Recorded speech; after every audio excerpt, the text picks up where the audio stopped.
Somewhere around 11 o'clock tonight, you're going to stop existing. Not die. Just stop.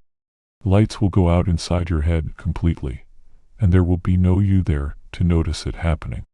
Right now, reading this, you feel continuous. Like the person who woke up this morning is obviously the same one sitting here tonight. Same memories, same body, same sense of being you. But somewhere in the middle of the night, that thread gets cut. Consciousness doesn't fade slowly like a dimmer switch. For most of deep sleep, there's simply nobody home. And then in the morning, someone wakes up in your bed, wearing your face, absolutely certain they're you. But here's the question nobody's ever been able to fully answer. What if they're wrong? Here's what you've always assumed, probably without ever putting it into words.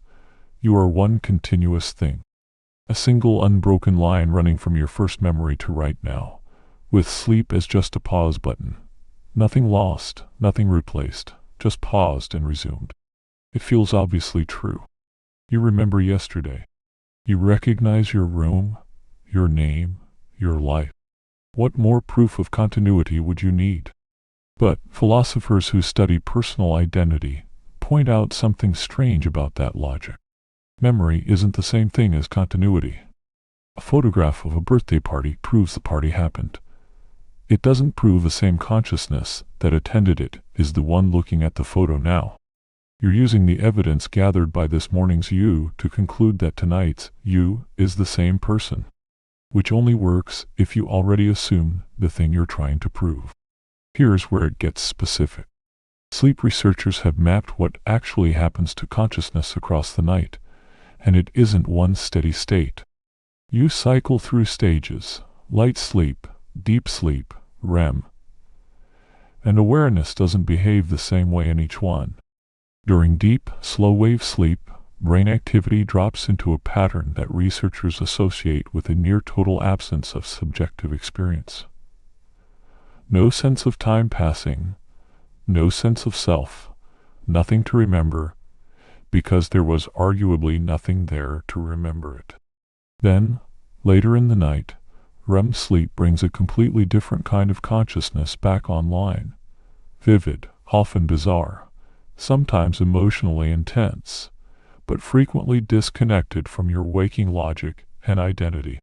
So across a single night, you don't experience one long unbroken you.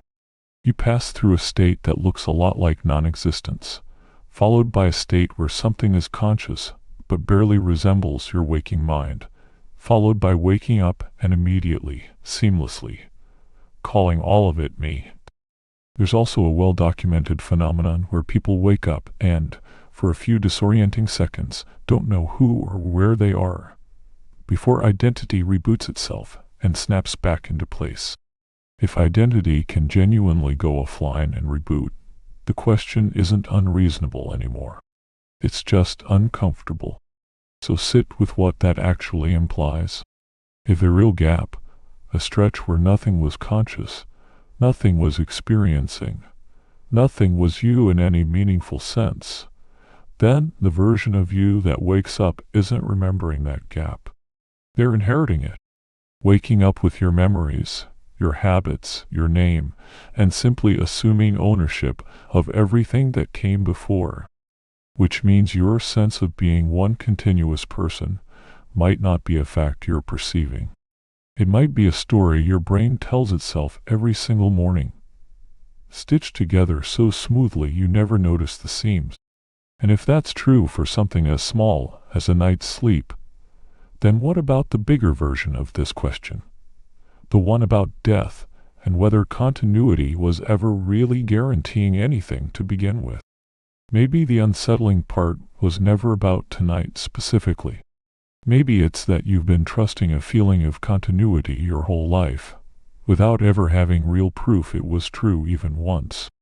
You started this video assuming you'd wake up tomorrow as obviously, unquestionably you.